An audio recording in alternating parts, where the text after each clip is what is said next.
Jesus, groot bo almal, sterke verlosser, magtige Heer en Heiland, Immanuel, God is met ons, reddende Heere, levende woord.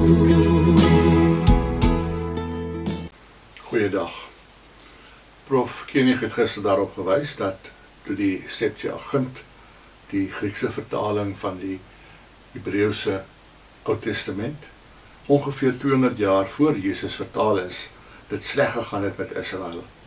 Hulle is keer op keer deur vyande oorwin en oorheers. Hulle kon dus maklik 'n nuwe behoefte ontwikkel het, dat die Messias sou kom, omdat hulle geglo het, hy gaan hulle van hulle vyande verlos en die heerlikheid herstel, soos dit in die tyd van die groot koning Dawid was. Hulle het dus 'n dringender behoefte aan die Messias ontwikkel. Verder het hulle juis in hierdie tyd baie meer te doen gekry met mense uit ander gelowe. Hulle was klein minderhede in groot wêreldstede soos Alexandrië in Egipte en Korinthe in Griekeland. Dit kon gelei het tot die besef en die behoefte dat hulle geloof met ander moet deel. Hulle kon ook hulle godsdienst vergelyk het met die ander en oortuig geraak het dat hulle iets meer het om aan ander te bied. Daar was altyd by die profete 'n belangstelling in ander mense en ander volke. Die Ou Testament het self die toekomsverwagting dat die volke na Jerusalem sal stroom. Dit alles kon 'n bepaalde dringendheid by hulle laat ontstaan het, om hulle godsdienst met die mense rondom hulle te deel, sodat selfs in die vertaling van die Ou Testament, die vertalers die boodskap van die sending sterker wou laat deurkom. Die feit dat die Christene hierdie vertaling verkies het, sê net nog 'n keer dat alles vir hulle om Jesus gegaan het, en dat hulle 'n vertaling gekies het, wat hulle nog meer as die Hebreëus gehelp het, om hom in sy boodskap te beklemtoon. Wat toe agterna gebeur het, is baie interessant. Die Christene het hierdie tendense in die Septuagint met groot vrug gebruik, onder andere ook om die Jode te probeer oortuig dat Jesus die Messias is.